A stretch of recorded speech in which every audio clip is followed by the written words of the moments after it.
이 장님 맹자에 사람 인자 그리고 만질 모자 코끼리 상자를 써서 이 장님이 코끼리를 만진다라는 뜻의 이 고사성어입니다. 그러니까 전체를 보지 못하고 자기가 알고 있는 이 부분만을 고집하는 그런 것들을 일컫는 말입니다. 아마 이러한 다들 잘 한 번쯤은 들어보셨을 거예요. 인도의 한 어떤 왕이 이 진리에 대해서 이야기를 하다가 대신들을 시켜서 이 코끼리 한 마리를 데리고 오라고 명령합니다. 그리고 이제 장님 6명을 불러서요, 코끼리 각 부분들을 만지도록 하고 그들이 알고 있는 만진 코끼리에 대해서 이제 이야기를 하라고 합니다.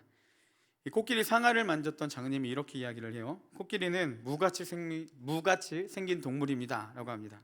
그러자 이제 코끼리의 귀를 만진 장님이 이렇게 이야기를 합니다. 아닙니다. 코끼리는 곡식을 까불 때 사용하는 키 같습니다 라고 이야기를 합니다. 이제 코끼리 다리를 만진 사람은요, 그게 아니라 커다란 절구공과 같이 생긴 게 코끼리입니다 라고 이야기를 하고요, 코끼리 등을 만진 사람은 이 평상 등같이 코끼리가 생겼다라고 이야기를 합니다. 그리고 꼬리를 만진 사람은 굵은 밧줄같이 생겼다라고 이제 코끼리에 대해서 이야기를 합니다. 그리고 나서 문제는 뭐냐, 자기가 이야기한 코끼리가 맞다라고 서로 이제 다툼이 일어나기 시작했다라는 것이죠. 왕은 그 모든 것들을 다 물러가게 한 후에 이렇게 말했습니다. 보아라, 코끼리는 하나이거늘 저 6장님은 제각기 자기가 알고 있는 것을 코끼리로 알고 있으면서 조금도 부끄러워하지 않는구나. 진리를 아는 것 또한 이와 같은 것이다 라고 이야기를 했다고 합니다. 부분적으로 알고 있는 것을 마치 전체가 알고 있는 것처럼 이야기를 하고 그 일부분의 지식들을 가지고 서로 다툼이 일어난 그런 일들을 이제 비화로 이야기를 한 내용입니다. 어떻게 보면 그런 인간의 한계와 무지함에 대해서 잘 이야기를 해주죠. 제가 이 이야기를 하는 이유는요, 여러분, 복음도 우리가 자칫하면 이렇게 이해할 수 있다라는 것이죠. 우리가 복음을 예수 그리스도의 대속적인 죽음, 그러니까 우리 인간을 위해서, 죄인 인간을 위해서 죄를 대신 담당해서 죽으신 것, 그분의 사랑과 은혜, 여기까지만 알고 있다라면요, 우리가 이 예수님의 부활과 복음, 진정한 복음의 의미를 잘 알지 못한다라는 것입니다. 예수 그리스도의 복음을 온전히 이해하려면 오늘 이 절기를 지키고 있는 이 예수 그리스도의 부활까지도 이해해야 우리가 온전히 복음을 이해하고 알 수 있다라는 것입니다. 우리가 이 예수님의 대속적인 죽음은 잘 압니다. 그리고 어느 정도 그분의 사랑도 느끼고 이것에 대해서 할 이야기들도 많이 있는데, 예수님의 부활에 대해서 이야기를 나누고자 한다면요, 우리가 많이 설명할 것이 딱히 없습니다. 예수님이 죽으시고 3일 만에 부활하셨다, 이것까지는 이야기를 할 수 있는데, 그러면 그 부활의 의미가 무엇인지, 그리고 정작 그 부활하신 주님이 내 삶에서 어떤 영향을 주고 어떤 관계를 맺고 있는지에 대해서는요, 많은 사람들이 쉽게 이야기를 하지 못한다는 것이죠. 즉, 부활을 온전히 이해하지 못하는 것은 마치 뭐와 같냐, 이 맹인모상, 장님이 코끼리의 일부를 만지고 마치 그 코끼리의 전부를 아는 것처럼 이야기를 하는 것과 같다라는 겁니다. 우리가 반드시 이 부활의 의미를 바로 이해해야 하여 예수 그리스도, 우리가 믿는 이 주님, 복음에 대해서 바르게 알 수 있다라는 겁니다. 그래서 오늘 부활절을 맞아서 이 예수님의 부활에 대해 잠시 이야기를 나누려고 합니다. 첫 번째, 부활은 무엇이냐? 오늘 앞에 이야기한 것처럼 부활은요, 복음입니다. 우리 오늘 말씀 1절을 함께 읽겠습니다. 우리 한번 같이 읽겠습니다. 형제들아, 내가 너희에게 전한 복음을 너희에게 알게 하노니 이는 너희가 받은 것이요 또 그 가운데 선 것이라. 사도 바울이 뭐라고 이야기를 하냐면요, 내가 너희에게 전한 복음을 깨닫게 해주기를 원한다, 일깨워 주기를 원한다, 이렇게 이야기합니다. 그리고 나서 이제 2절에 이렇게 설명을 합니다. 2절 말씀도 함께 보겠습니다. 너희가 만일 내가 전한 그 말을 굳게 지키고 헛되이 믿지 아니하였으면 그로 말미암아 구원을 받으리라. 만일 내가 전한 그 말, 이 복음을 굳게 지키고 헛되이 믿지 않으면 너희가 구원을 받을 것이다. 그래서 내가 이 복음을 너희에게 일깨워 주기를 원한다. 사도 바울이 이렇게 고린도 교회를 향해 이야기를 하고 있습니다. 그리고 이제 3절부터 이 복음이 무엇인지, 그들이 깨달아야 할 것이 무엇인지를 설명해 주고 있는데요, 우리 3절 4절 말씀도 한번 같이 읽어보겠습니다. 함께 읽겠습니다. 내가 받은 것을 먼저 너희에게 전하였노니 이는 성경대로 그리스도의 그리스도께서 우리 죄를 위하여 죽으시고 장사 지낸 바 되셨다가 성경대로 사흘 만에 다시 살아나사. 네, 바울은요 복음을 두 가지로 이야기하고 있습니다. 먼저 첫 번째 뭐냐? 예수님은 성경대로 우리 죄를 위하여 죽으시고 장사 지낸 바 되셨다라고 합니다. 그리고 또 한 가지 4절에서 두 번째 뭐냐? 그분은 성경대로 사흘 만에 다시 살아나셨다, 이렇게 이야기를 하고 있습니다. 그래서 이것을 굳게 믿고 지킬 때 구원이, 하나님의 구원이 우리에게 임하게 된다라는 것이죠. 보다 구체적으로 이 두 가지를 한 번 더 살펴보겠습니다. 첫 번째, 예수님은요 성경대로 우리 죄를 위해 죽으시고 장사 지낸 바 되셨습니다. 하나님은 구원자 메시아를 우리에게 약속하셨죠. 너희를 이 죄에서 구원할 메시아를 너희에게 보내겠다라고 약속을 하셨습니다. 그리고 그 약속대로 오신 분이, 이 땅에 오신 분이 예수 그리스도이시죠. 인류가 받아야 될 죄의 저주들, 하나님과의 언약을 깨뜨린 사람이 받아야 될 그 징계를 예수님이 대신 감당해 주셨습니다. 그리고 죄인들을 위해 그 고통을 친히 감당해 주신 것이죠. 예수님이 십자가에서 고통 중에 죽으실 때 하나님, 그 아버지이신 하나님은요 그 아들을 품어주지 않으셨다라는 겁니다. 오히려 그가 고통 가운데 있는 것을 외면하셨어요. 예수님은 십자가의 고통 중에 이렇게 외치시죠. 엘리 엘리 라마 사막다니. 무슨 말이냐면 나의 하나님, 나의 하나님, 어찌하여 나를 버리셨나이까. 문득 그런 생각이 들었습니다. 여러분, 이 십자가에서 고통을 겪고 계신 예수 그리스도, 그 예수님이 고통을 당하실 때 그 예수님을 바라보는 하나님의 입장, 하나님의 마음은 어땠을까요? 자녀가 고통받으며 죽어가는 것을 보는 그 아버지의 심정이 어땠을까라는 생각이 들었습니다. 이 부분을 어떻게 나눌지 고민을 하다가요 좀 간단한 쇼츠 영상을 하나 준비했습니다. 네, 준비됐으면 한번 틀어주십시오.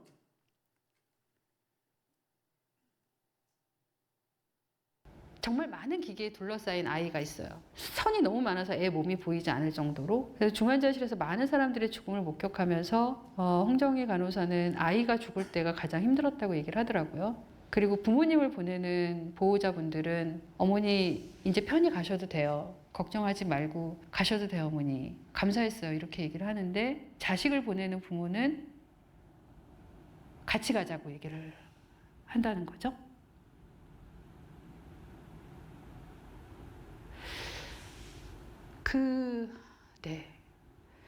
그래서 자식을 먼저 보낸다는 것이 가장 큰 아픔으로 다가왔다라고 얘기를 하시는 거예요.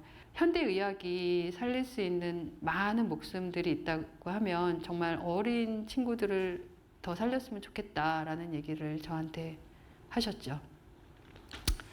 정말 많은 여기까지입니다. 여러분, 이런 이야기를 하죠. 이제 많은 죽음을 겪은 그 한 간호사분이요. 이제 부모를 떠나보내는 자녀들은 어떻게 이야기하냐? 어머니 그동안 수고하셨습니다. 이제 편히 가셔도 됩니다. 감사합니다라고 이야기를 하는데, 이 자녀를 떠나보내는 부모들은 뭐라고 이야기를 하냐면요, 같이 가자라고 이야기를 한다라는 거죠. 여러분 혹시 이 말에 좀 어느 정도 이렇게 공감이 되시는지 모르겠습니다. 부모에게 자식이 없는 세상은요 아무런 의미가 없는 겁니다.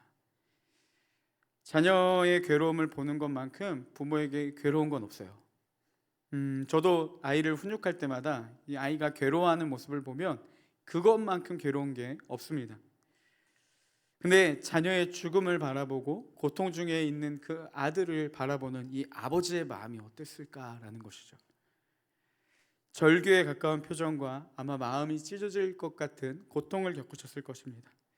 더 하나님이 고통스러웠던 건 뭐냐면요, 충분히 그 아들을 건질 수 있는 능력이 있으셨죠. 그렇지만 그렇지 않으셨습니다. 극심한 내적 고통을 당하시고 겪으시면서 끝내 그 아들을 인류를 향해, 죄인들을 향해 주셨다라는 것이죠. 왜 하나님이 그렇게 하셨냐? 요한복음 3장 16절은 이렇게 이야기를 합니다. 하나님이 세상을 이처럼 사랑하사 독생자를 주셨으니 이는 그를 믿는 자마다 멸망하지 않고 영생을 얻게 하려 하심이라. 하나님이 세상을 이처럼 사랑하신다라는 거예요.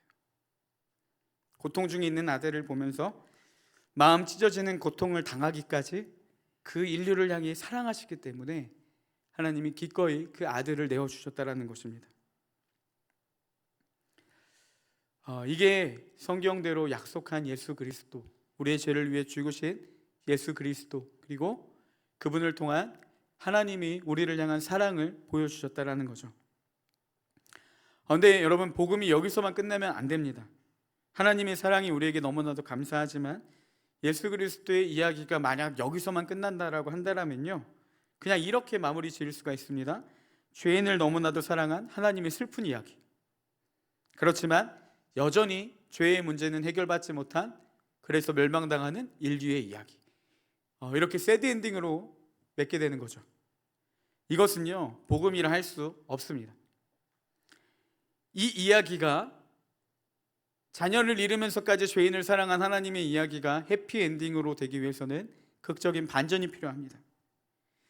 복음에는 이런 반전이 있죠. 바로 예수 그리스도의 부활입니다. 예수님은 부활하심으로 인류의 죄의 모든 문제들을 위해 죽으시고 또 그 문제를 친히 해결하셨습니다. 죄의 모든 저주인 죽음을 끊으시고 이기시고 승리하시며 다시 살아나셨다는 것이죠. 자녀를 잃은 슬픔의 아버지 하나님은 괴로우셨지만, 예수님은 모진 고통 가운데 극심한 고통 중에 계셨지만, 결국 그분이 사흘 만에 부활하심으로 이 모든 갈등이 해결되고 슬픈 결말이 아닌 이 행복한 결말로 이야기는 끝이 납니다. 그래서 우리가 대속적 죽음만으로 복음을 아는 것이 아니라 이 부활까지도 온전히 이해하는 것이 우리 가운데 필요하다는 것이죠. 고린도전서 5장 14절은요, 이 부활이 얼마나 중요한지 이렇게 이야기를 해줍니다. 우리 14절을 함께 읽겠습니다. 자막이요. 네, 제가 읽어드릴게요. 그리스도께서 만일 다시 살아나지 못하셨으면 우리가 전파하는 것도 헛것이요 또 너희 믿음도 헛것이며. 뭐라고 이야기하냐면, 예수 그리스도의 부활이 없으면요, 바울이 전한 복음도 헛것이고 또 그들이 믿었던 믿음도 헛것이라고 이야기합니다. 17절 말씀도 보면요, 이렇게 기록되어 있습니다. 그리스도께서 다시 살아나신 일이 없으면 너희 믿음도 헛것이고 너희가 여전히 죄 가운데 있을 것이요. 예수님이 죄인인 우리를 위해 구원하기 위해서, 우리의 죄를 대신 감당하기 위해서 이 땅에서 오셔서 십자가의 모진 고통을 당하고 죽으셨습니다. 고통 속에서도 인내하시며 고군분투했지만, 만약 예수님의 부활이 없다면요, 예수님의 그 죽음 역시 이 죄의 저주로 끝이 난다라는 거예요. 여전히 죄의 문제는 해결되지 않는다라는 것입니다. 그래서 18절에도 이렇게 이야기합니다. 또한 그리스도 안에서 잠자는 자도 망하였으리니. 우리가 예수님 믿으면 구원받는다라고 생각하고 이 땅에서 믿음을 지켰는데, 문제는 뭐냐? 그 죽은 자들도 그들의 죽음이 이후의 영생이 아닌 멸망이었다라고 이야기를 하죠. 그리고 19절 말씀에 이렇게 기록되어 있습니다. 만일 그리스도 안에서 우리가 바라는 것이 다만 이 세상에 살 뿐이면, 이 땅에서의 삶으로만 바라고 이 땅에서의 삶이 전부라면 모든 사람 가운데 우리가 더욱 불쌍한 자라는 것이죠. 그리스도의 부활이 없다라면 그리스도인들은 가장 불쌍한 자다, 이렇게 이야기를 합니다. 여러분, 예수 그리스도의 대속적 죽음이 아름답게 만드는 것, 그리고 우리가 예수님을 믿는 삶을 보다 가치 있게 만드는 그 힘은 어디로부터 오냐? 바로 예수 그리스도의 부활이라는 사실입니다. 그래서 두 번째, 부활은 무엇이냐? 부활은요, 실제라는 거예요. 예수님의 부활이 실제였음을 바울이요, 이제 오늘 본문 이하에 이렇게 이야기를 합니다. 특별히 5절부터 7절까지 말씀을 함께 보겠습니다. 함께 읽겠습니다. 게바에게 보이시고 후에 12 제자에게와 그 500여 형제에게 일시에 보이셨나니 그 중에 지금까지 대다수는 살아있고 어떤 사람은 잠들었으며 그 후에 야고보에게 보이셨으며 그 후에 모든 사도에게와. 바울이 뭐라고 이야기했냐면요, 게바, 바울에게, 그리고 12 제자, 베드로에게, 그리고 12 제자에게 보이셨고, 심지어 예수님이 부활하시고 40일 동안 어떤 일이 있었냐? 500여 형제에게 일시에 보이셨다. 그리고 이 고린도 교회에 편지를 쓸 당시에 그 당시에 그 예수 그리스도의 부활을 직접 목격한 사람들이 대다수가 살아 있었다는 겁니다. 일부는 죽었지만 대다수의 사람들이 살아 있었습니다. 그리고 그 후에 야고보와 모든 사도에게 보이셨다라고 합니다. 근데 여러분 문제가 있죠. 이 당시의 사람들은요, 그들을 통해서 예수님 진짜 살아계셨구나, 진짜 부활하셨구나라는 것들을 쉽게 믿을 수 있었어요. 왜냐하면 많은 사람들이 봤거든요. 근데 이제 문제는 뭐냐? 시간이 지날수록 그 500여 명 중에 대다수의 살아있던 자들이 어떻게 됩니까? 점점씩 죽어가겠죠. 그러면 도대체 누가 예수 그리스도의 부활에 대해서 더 증명할 사람들이 있겠냐라는 겁니다. 그래서 중요한 게 무엇이냐? 여러분 8절 말씀입니다. 우리 8절 말씀도 함께 읽겠습니다. 맨 나중에 만삭되지 못하여 난 자 같은 내게도 보이셨느니라. 누굽니까? 사도 바울에게도 보이셨다라는 거예요. 이게 왜 중요하냐?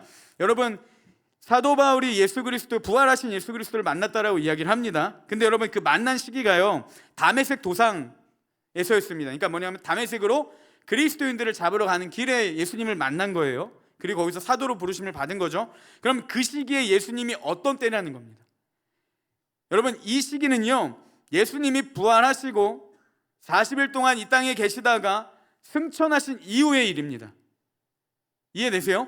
그러니까 예수님이 부활하셨을 때에 바울이 보고 부활의 실제적인 경험을 한 것이 아니라 예수님이 승천하신 이후에 자기가 부활하신 주님을 보았다라고 이야기를 한다는 거죠. 여러분 이게 중요한 이유가 무엇이냐? 지금 시대에 다시 예수 그리스도가 죽으시고 살아나신 일들을 우리가 경험할 수는 없습니다.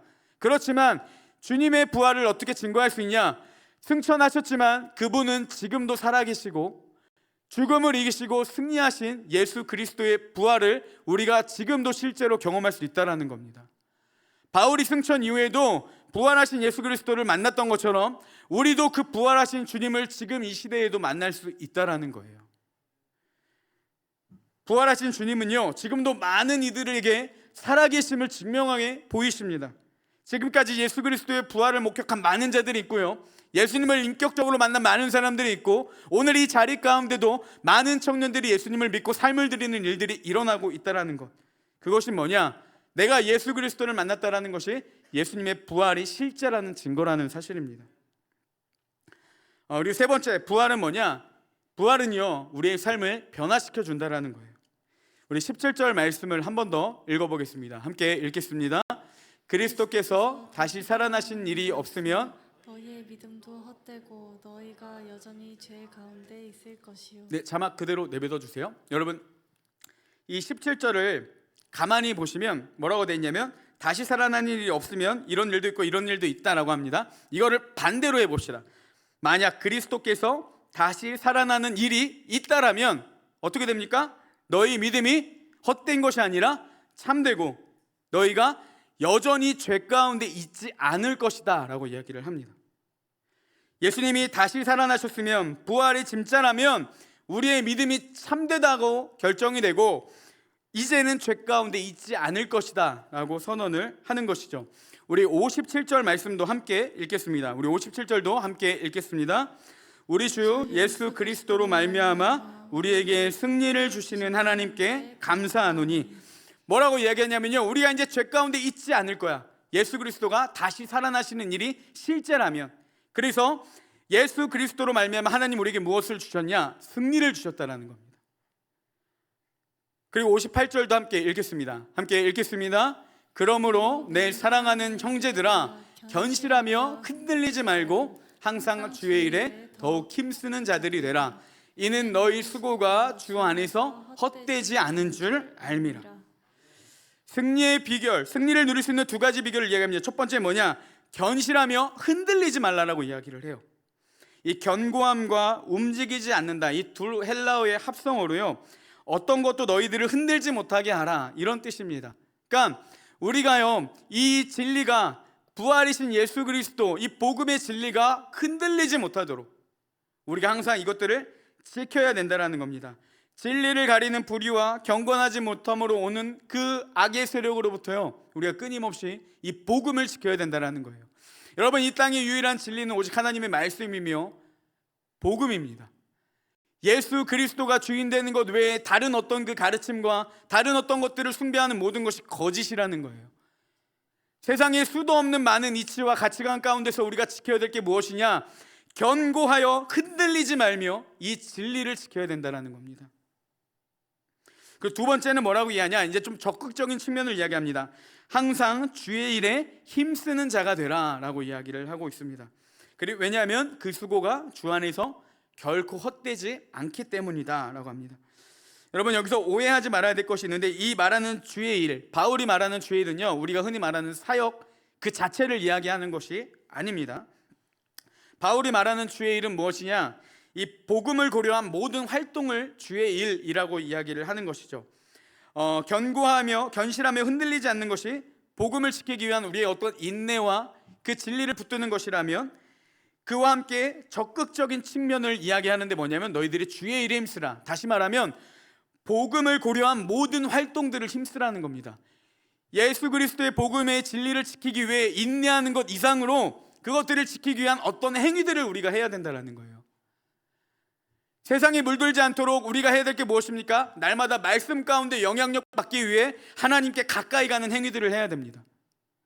하나님의 그 사랑을 알기 위해 말씀을 읽고 말씀을 듣고 말씀을 묵상하고 또 그분 앞에 기도하며 이 믿음의 행위들을 힘쓰며 나아가야 된다는 거죠.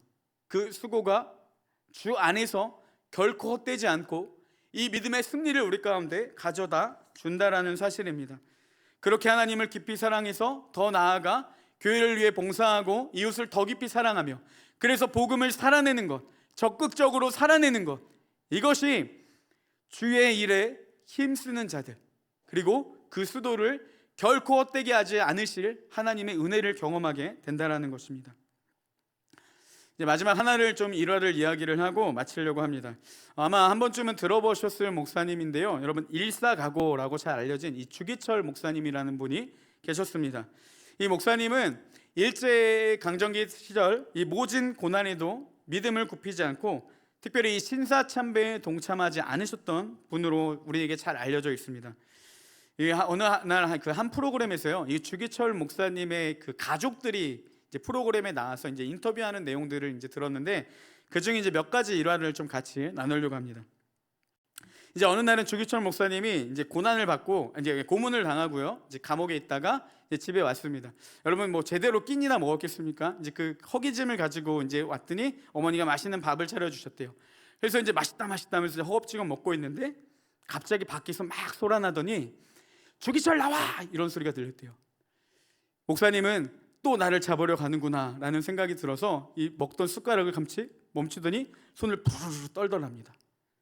그리고 나서 이 어머니가 팔순 되셨는데 팔순이 되신 어머니가 계신 옆방으로 뛰어들어갔대요. 그리고 이렇게 이야기를 어머니에게 했다옵니다. 어머니, 이제 제가 끌려가면 긴 시간 고문을 당할 것인데 저 같은 약졸이 어떻게 견딜 수 있겠습니까? 변질될까 봐 두렵습니다. 어머니, 저를 위해 기도해 주세요 라고 이야기를 하고 어머니를 끌어안고 같이 울었다고 합니다. 또 한 번은요, 이 2달 넘게 잠을 안 재우고 고문을 시켰다고 합니다. 그러니까 몸과 마음도 굉장히 많이 지쳐 있으셨겠죠. 그렇게 지친 몸을 이끌고 이제 감옥에 들어와서 누웠는데 누군가가 주기철! 이런 소리가 들렸다고 합니다. 처음에는 간수가 또 자기를 고문하려고 부르는 소리인 줄 알았대요. 그리고 잠시 또 있다가 주기철이라는 소리가 들렸대요. 그리고 또 한 번 이상한 느낌이 들어서 있었는데 주기철이라는 소리가 들었대요. 목사님이 뒤를 돌아봤더니 주님께서 슬픈 얼굴을 하고 계셨다고 합니다. 그리고 목사님을 바라보며 이렇게 이야기를 하셨대요. 너마저 나를 버리겠느냐? 너마저 나를 버리겠느냐? 그때 주기철 목사님이 이렇게 대답을 하셨다고 합니다. 아닙니다 주님, 아닙니다 주님. 주님, 날 위해 십자가에서 물과 피를 다 쏟으셨는데 내가 어떻게 주님을 모른다고 할 수 있겠습니까?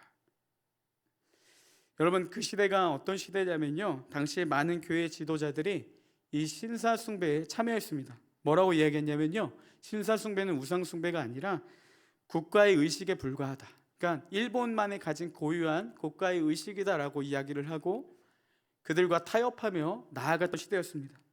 당시의 장로교회 23개 노예 중에요 17개 노예가 이 신사참배에 결의했을 정도로 많은 그리스도인들의 기독교 지도자들이 무너지는 그때였습니다. 왜냐하면 두려웠거든요. 목숨이 달린 문제였거든요. 주기철 목사님도 그 안에 많은 두려움이 있었다고 합니다. 자신의 연약감 때문에 늘 불안했대요. 그렇지만 주기철 목사님은 만 5년 4개월, 횟수로 7년이라는 시간 동안 긴 고난을 받으면서도 이 신사참배에 굴하지 않았고 결국 순교의 자리까지 이르게 되셨습니다.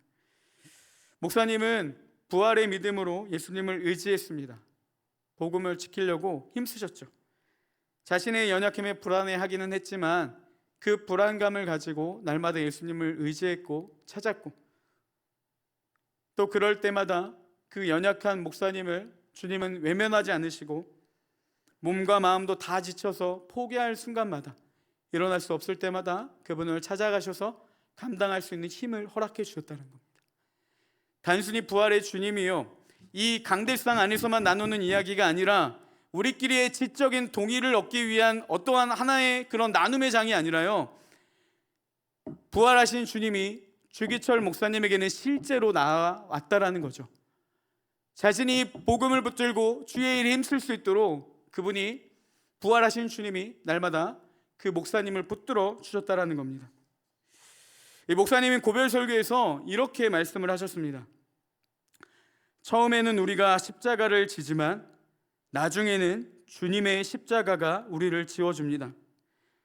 주님을 위하여 오는 고난을 내가 이제 피하였다가 이 다음에 내가 무슨 낯으로 주님을 대하오리이까? 이 다음에 주님이 너는 내 이름과 평안과 즐거움을 다 받아 누리고 너는 내가 준 유일한 유산인 고난의 십자가는 어찌하고 왔느냐? 그때 내가 무슨 말로 대답을 해야 합니까? 처음에는 우리가 십자가를 지지만 나중에는 주님의 십자가가 우리를 지워줍니다. 십자가, 십자가, 내 주의 십자가만 바라보고 나아갑니다. 목사님 뭐라고 말씀하시냐면요, 처음에는 내가 십자가를 지고 가지만 이후에는 부활하신 주님이 그 십자가를 짊어지고 갈 수 있도록 주님의 십자가가 우리를 지워준다라고 이야기를 합니다. 날마다 예수님을 배신할까 봐 불안하고 두려움 가운데 있었던 목사님을 부활하신 주님은 결코 잊지 않고 그 길을 끝까지 걸어가게 하셨다라는 거죠. 일사각오라고 나왔던 이유는 무엇이냐? 그분의 강한 의지가 아니라요, 주님의 살아계심의 증거라는 사실입니다. 내가 십자가를 지는 줄 알았는데 주님의 십자가가 나를 지고 있었다. 그 가능하게 하신 주님, 죄의 모든 저주를 끊으시고 지금도 죄에 승리할 수 있도록 우리를 이끄신 부활의 주님이, 그분이 그 길을 갈 수 있도록 이끌어 주셨다는 사실입니다. 여러분, 예수 그리스도의 십자가, 부활은요 능력입니다. 부활하신 주님은 지금도 살아계시고 십자가를 붙들고 나아가는 자들을 외면하지 않으시고 그들을 붙드시며 능히 십자가의 길을 걸어갈 수 있도록, 그 십자가를 능히 질 수 있도록 우리와 함께 하신다라는 사실입니다. 예수 그리스도의 십자가를 더욱더 가까이 하고 주님이 우리의 삶에 개입하실 수 있도록 그분을 찾고 부르짖으며 나아가야 되는 것입니다. 그렇게 부활하신 주님을 삶에서 경험하고 친밀함을 누리며 부활의 능력을 힘입어서 이전과 다른 변화된 삶을 살아가는 우리 온사랑의 모든 청년들 되시기를 예수님의 이름으로 축복합니다. 우리 찬양팀 나와주시고 함께 같이